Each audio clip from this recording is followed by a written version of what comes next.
వస్తుందని మా అంచనా. 1.43 lakh మెట్రిక్ టన్స్ పంట వస్తున్న అంచనా.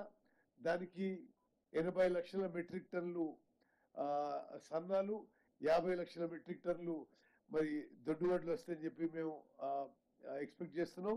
సన్నాలకి ఈ ఖరీఫ్ పంట నుంచే, ఈ ఖరీఫ్ పంటకే ప్రొక్యూర్మెంట్ కి అదనపు బడ్జెట్, నార్మల్ ప్రొక్యూర్మెంట్ కి ఎంతైతే ఖర్చు పెడుతున్నావో దానికి అదనంగా ఈ ఫైన్ వెరైటీ ప్రొక్యూర్మెంట్ కి 2500 crore బడ్జెట్ ఈ రోజు క్యాబినెట్ లో ఆమోదిస్తూ మరి ఈ ఖరీఫ్ సీజన్ లో కూడా మేము ఈ సన్నాలకి అదనంగా క్వింటాల్కి 500 రూపాయలు ఇవ్వబోతున్నాం.